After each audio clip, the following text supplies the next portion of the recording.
Good morning. I hope this video turns out well. I'm on my way out the door, but I want to leave you with an example of how to work through the homework questions in homework homework number 7, and that will be the basis for the 4 questions we have on our quiz this coming next week. Again, please feel free to contact me. I will do my best to stay in touch, but I think this will help provide the basis for doing linear regression and understanding what we need to do. Okay, so let's take a look at an example problem. But before we do that, what we're calculating is an estimate. So we're going to have data, x data and y data, somehow related. And we'll look at examples for that. What we do is we relate that data, we plot those points in a scatter plot, and this, with a bunch of calculations, gives us a linear equations, really y equals b plus mx, right? So this is our slope for our linear equation. Beta 1 is the estimator of the slope. Beta naught is the estimator of the y-intercept, and y hat is the estimator of the y value for a given particular x. So the x we just is what we're measuring. We plug in a particular value and we can get a prediction of what the linear equation would say it's supposed to be. Okay, we've got these formulas for variance. We're going to use, I've got a Excel spreadsheet set up to help us through this one, and then we're going to use these formulas for the confidence intervals. Notice we take whatever we're wanting a confidence interval about, like here's the slope. We're going to add and subtract this value over here, and that gives the lower boundary and the upper boundary for the confidence interval. And each confidence interval has a slightly different formula that we use, and mostly what we'll be doing is using these with a calculator, online calculator. A number of you have nice ways of doing things. So, but here's the assistance we're going to get. We're going to be using, or at least in this video, we will use this website. We will put our x values in and our y values in. It will calculate many things for us. A few things it doesn't, and those we will work with either our calculator or working with Excel. Okay, so we're going to have this ready for us. So let's go ahead and look at an example. Here we've got from homework 7, this was question number 3. We're given some x and y values. So here's temperature, is sort of our input value, and the output value is the porosity. Again, you can read through the word question, the context to see exactly what our value is. In an abstract form, we're always going to have some x input, some y input, and all the questions will tell you which one's x and which one's y. So one of the first things to do, we've got our answers here, we're just going to compare them to it. I'll show you how we get these first 2 answers very readily, simply by getting our data, copy it. We're going to use Excel. I'm going to use Excel as a sort of intermediary. I'm also going to give you this file, and I'll show you how we use this in a moment. I'm going to paste in here. I don't know if we have to let me do this. I'll paste this in intermediate, but let's see if it'll also work if I can paste it directly. Some things I was able to paste directly. Yeah, that doesn't look quite right. Let's see. It should all be sort of in a line. So then what I do is once I've got it in Excel, and you can input it manually if it's not too much. Let's see if that works a little bit better. 1, 2, 3, 4, 5, 6. 1, 2, 3, 4, 5, 6, 7.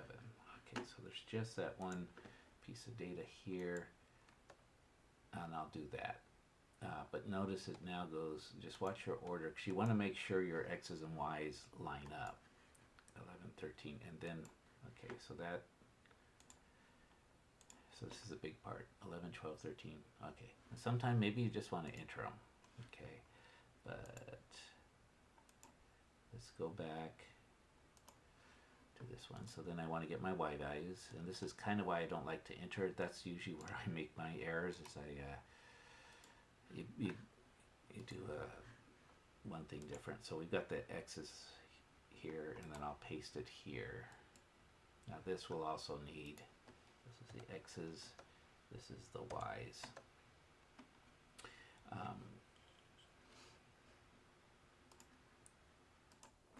Okay, so one of the things we're going to need to calculate is really involving the y. The x, the software will take care of for us. So the other thing I'm going to do is I'm going to show you, you can copy this, and we're going to do a paste as a transpose. So do a paste special. We're going to come over here to transpose, and it's going to put it as a column instead of this way. So this is generally what we need. So that's a nice little tool. We're going to see over here what it's doing is it's calculating each of the y values squared. So it's already set up to do that. We just need to do the rest of them. So I'm going to copy that on down. We'll see how we use this later. We'll update, because notice this is taking the sum of the y squareds. So it looks like it's going to take, so it's going from E3 to E13. So it would include everything. That's perfect. And we'll talk about this stuff. These yellow, this highlighted area is stuff I need to input. Okay, so we'll talk about that in a moment once we get everything else done. So we're going to see what actually linear regression is. We haven't really seen it yet. So we put in the x values. We put in the y values, x values and y values. And the key part is that they all line up. So there's 1, 2, 3, 4, 5, 6, 7. 1, 2, 3, 4, 5, 6, 7. So there's 7 and 7, which is good. Our in value, the number of pieces of data we have, is actually 7. It's not paired data. Well, I guess it is kind of paired, but we want to think of these as one piece of data. When x is this, y is that, that's 1. So we've got 7 pieces of data here. If they ask for an estimate of anything, if we enter it at this time, it'll be helpful. So that's where this estimate is for. So let's look at our homework question, and let's see, I have to look at my answer. Estimate the mean porosity for the temperature of 1434. So notice that's an x value. So well, before I explain what it does, we're going to need that. We want to do an estimate. So that's down here, and again, you got to make sure you plug in the right value, 1434. So we're going to put that in here, 1434. So now we're set really to get most of our answers. We can turn off the ads, I guess. We come down here and calculate the regression equation, and this will do everything we need to have done almost.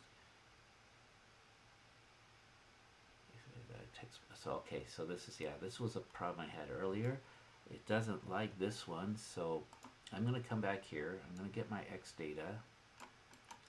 I'm going to copy it, and I'm going to put it next to the y. I'm going to do a paste special. That's what, and I'm going to transpose it. And I'm going to label it. These are my x's. Now I'm going to copy it again, and maybe it will cooperate with me better. So now we've got our x and our y's, we've got our estimate. We ask it to calculate, and it does.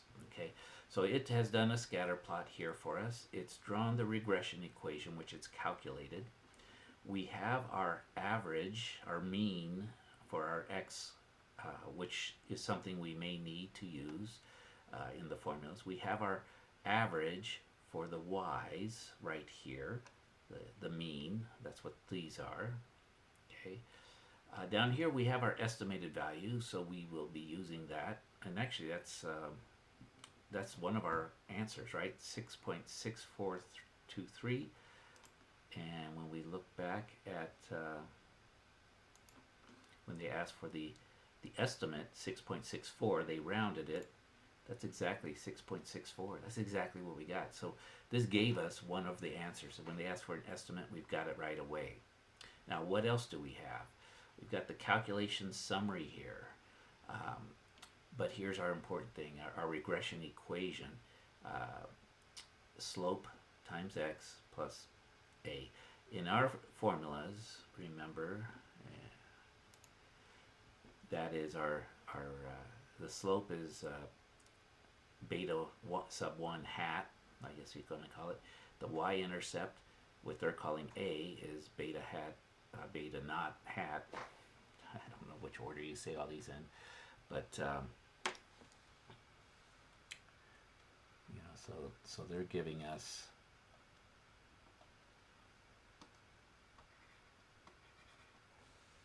let's see, stick with that. Let's see if it'll, there we go. So we're getting, this is the value they're giving as a, and then they give a little b x. So that's the equation they're giving us, and they match up with these values here. Okay, that's important. Okay, so the important thing is as we see our equation, beta sub 1 is negative 0.034. So that's one of our answers, and this the y-intercept 55.62 down here. So this is beta 1, and we'll put the hat, it's an estimator of it, and this is beta naught. Okay, and so those are two of the answers we needed. Just like that, copy it in. It will do all the calculations for us, and that's when you're doing statistics, this is how you do it. I know there's formulas, but notice, look at all the calculations they went through. At this point, I want to show you more how it's done, so we'll do that. So let's think of these numbers here. See if I can.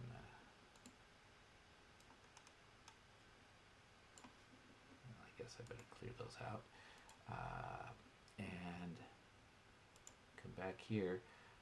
Our beta 1 is our slope. That's the main thing you have to, it's negative 0.034. Let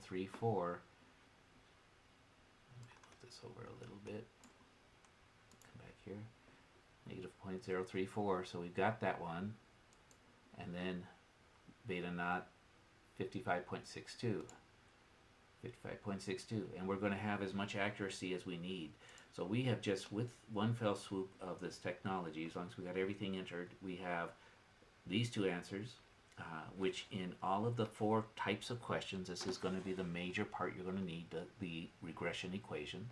We've got the estimator, which what it does is it takes this 14.34 and plugs it into the linear equation. Now you could do that on your own, but I just thought, you know, while we're here, let's use the technology to go ahead and do it to it. So it took the x's and y's, got the regression equation, it plugged this in as an estimate and got it for us. All it's doing is putting that in for x. We could do that, but it takes care of it for us. The only thing it didn't do is it didn't calculate this, the variance for us. And I couldn't find one that did. If you find one that calculates the variance, you're welcome to use that one. I couldn't. So what I did instead is I had to look up the regression for the variance. So the variance is SSE over N2. Well, what's SSE? We can calculate with SST minus, okay, B hat, we've got that. The SXY, and we take N minus 2. Now remember, in our case was 7, so this is going to be 5. But what I did is I built this all into the calculator, because to get SST we have to get the sum of the y squareds, and then you have to subtract n times the mean of y squared to get a value. Okay, so now let me show you the setup for doing this equation. Okay, so we've got our y values here. Over here And you can use this template, just make sure you may have to do some adjustments, or you can make your own. This is going to take, all it's doing is taking y and squaring it. This one, all it does is it adds all these y squareds together. So that's the sum of the y squareds in the formula. Over here in this yellow area, we need to put our values that we're working on. So this was for some other problem. Let me get this a little over here. We don't really need this pasted stuff in here. So what we need to do is from here we will be able to get the rest of what we need. So we need to put our in, and as we counted, we have 7 pieces of data. So we put in 7. Our slope, that was calculated for us, that's the number in front of the x, that's minus 0.034. Minus 0.03416. I'm going to use as many decimals as they give. You get a little bit more accuracy that way. Now, what is SP? Looking at my notes, SP is actually in the formula. Well, over here, SP, if we come down here, it does some calculations, it gives us this SP. It's actually S sub XY. Okay, so in here, this one, in our calculator, they call this SP. Okay, so that's going to be our formula part there. This part is what we're calculating in the Excel. We're going to get this, we're going to enter this part, we entered this as 7, and the calculation is going to be there. Okay, so SP, I just take from here, I had to come down here, there's that. So what is SP? It is negative 4001.4286. What's the mean of y? Well, remember we come back up here, the mean of y is given to us here as 13.1714. So I just took the mean of these numbers, 13.1714. So I filled in all my yellow stuff. Notice it calculates everything. Just let me show you this SST. What's it doing? It's taking the sum of the y squareds, and then it's going to subtract in, right? That's this number here, times the mean of the y, G17 squared. So it's using that, it's calculating SST, right? Sum of the y squareds minus this. And that's what we're getting here. It's not going to be one of the answers we provide, but it's used to calculate the variance. So in the variance, I have this set up to go ahead and calculate for us. And what's it doing? Okay, so it takes that SST, this number here, that's E15, and then it subtracts off G15, which is the slope, right? That's this number here. So it took our SST minus the slope, and then it's going to multiply it by the SP that we put in there, right? Multiplies that by the SP. That's all in the numerator. In the denominator is in minus 2. In minus 2. So it calculates the variance for us, 77.33. And let's see, I think that's all we needed to do. And our variance was 77.33. And this was the first time I worked through it, so it's a little surprising to me. It actually all works. So for all of these problems, you're just going to need to either enter in or copy the x, copy the y's. You're going to have this sheet to use as was originally put, and what you at least need to have the y's in here. You can use it to copy and paste and transpose the x and y's so it's easier to get into this program here. I guess not a program, this applet, this website, which will calculate it for you, gives you your linear equation, shows you your scatter plot really nicely, and it does provide all the details where you can work through a lot of it yourself if you wanted to, all the calculations. It's showing you what it's sort of doing. So it's getting these values here. And again, I'm also providing you with this formula sheet so you can see the calculations yourself, but we're going to have the help of this spreadsheet, because that's what programs do when you need the variance. It calculates it for you. You would put just X and Y. Everything's supposed to be provided, and I think some of you may have already found those types, and again, you're welcome to use it if you'd like.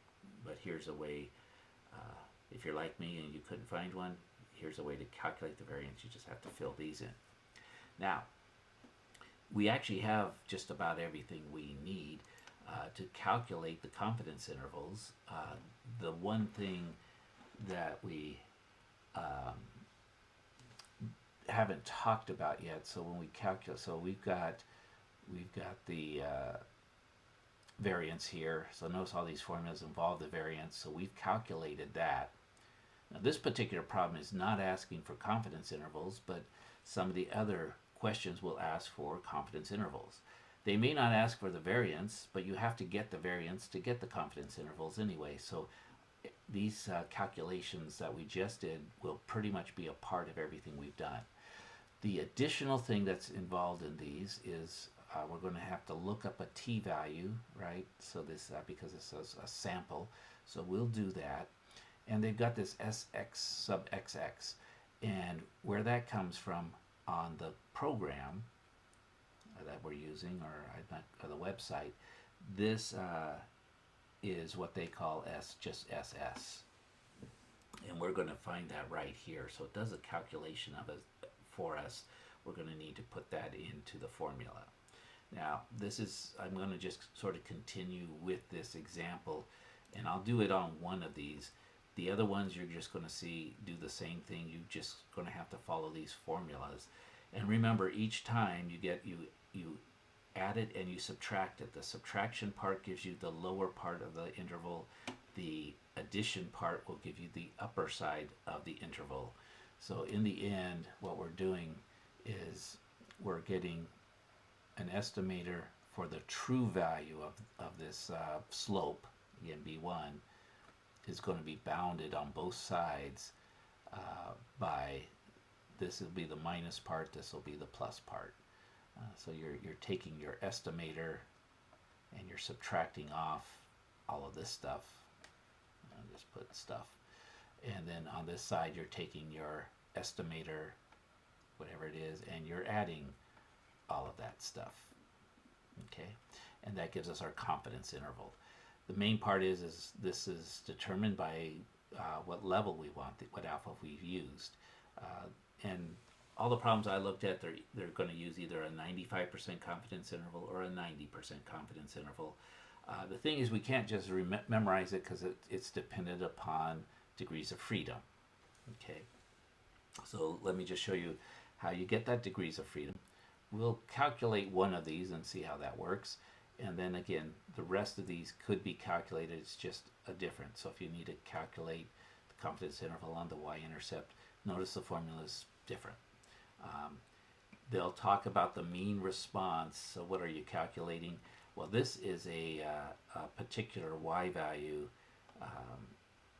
and then there's also the prediction interval. So those formulas are here, and they're a little bit more involved, but you can see both of these are similar to doing the confidence interval on the Y-intercept. Okay, so for this particular problem, let's say they ask for a confidence interval of 95%.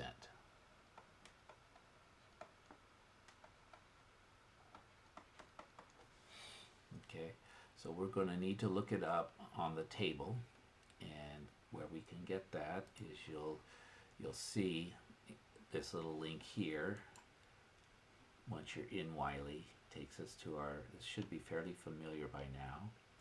And we just need to find the right table. It's going to be the T table, not the Z table, not this chi-squared table, not this one, not this one, not this one. Where I think let's see, degrees of freedom, chi-squared. Okay, I think it was this one. There is one that has, oh yeah, T. That's That's this one here. Table 5. Percentage points for this of the t-distribution. Okay, so we've got n minus 1 degrees of freedom, right? Let's see. Actually, they use, because we have two sets of data, back up here, notice they're dividing by 2, our degrees of freedom are n minus 2. So that's a reminder here, and you'll have this with you. So in minus 2, we're going to have 5 degrees of freedom. A 95% confidence interval means we've got,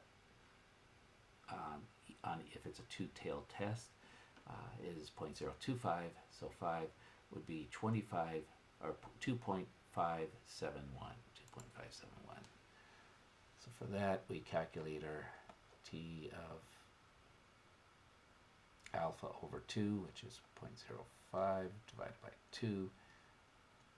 N minus 2 degrees of freedom was 2.5.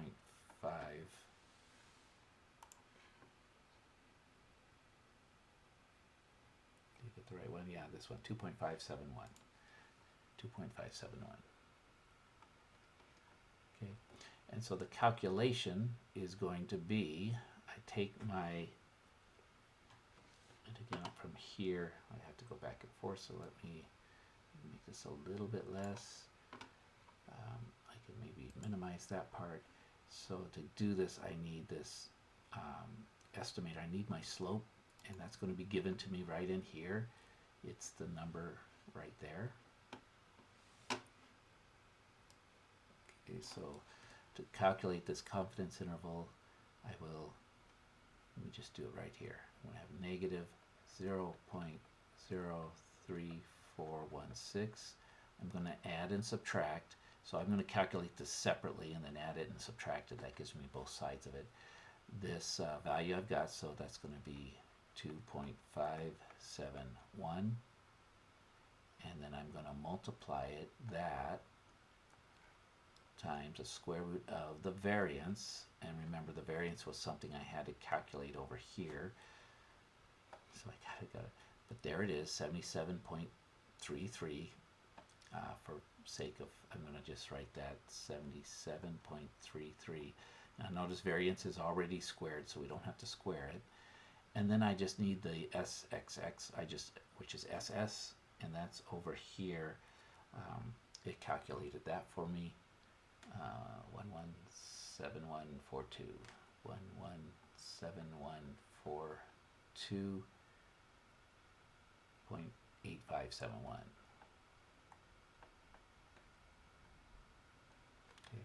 And so we're going to calculate this, and we'll get our two boundaries. Let me go ahead and do that. Since we're here. And again, you can find your own calculating tool. You can use your calculator, but this is the part, practice this a little bit. 571 square root of parentheses 77.33 divided by 117142.8571, close that parentheses, and I get that this part here is going to become 0.066, which is making sense, right? I think because here's our value here is minus 0.03416. It's in the right, if I would have got 24, so this is not a very good intermediate. I should get something a little bit less than that and a little bit more. So when I do this, I'm going to take my minus 0.03416, and I'm going to subtract 0.066. Now you can use all the decimal places as well. So I ended up, when I subtract, I got negative 0.1016, again, however many they asked for. is going to be the lower end of our confidence interval, and that's estimating B, the real B1, the real slope. And then I add it, so I take negative 0.03416 and I add 0.066, and I get positive 0.03184. Now we can't check that answer because it wasn't asked in here, but I have done this with some of the other problems, and it works. Okay, so that gives us our confidence interval, our 95% confidence interval. Again, if they ask for a 90%, it just changes what this value would be. The formulas are going to be the same. Now, if they want the 95% confidence interval for the Y-intercept, we use this formula down here. And again, you all are pretty good at plugging those in. So these are all here for your use. This Word document with the formulas, this Excel sheet, and notice there's also a link here to the app. The app will do most of the heavy lifting for you. The Excel sheet will provide a template for calculating the variance, which is an important part, and then the other parts are provided down here. So we're going to use that. Let's see how you do, and I'll check in with you. Monday's going to be the good day. I don't have any of my ASU classes. They're done. Got to get grades in Monday morning, which I will do. But Monday I will be available. So send me any questions, and those will be the day I will do my heavy work. Monday. If we need to, we can get a Zoom call Monday afternoon, sometime Monday evening, whatever works with your schedules. Tuesday we could do the same. I just want to make sure you're prepared and doing well. We'll check in, and then Wednesday we'll have the in-class quiz, and again we'll have an option for later in the week if you need a little bit more time. So thank you all for your understanding. I'm off to Seattle now. Thank you. Bye.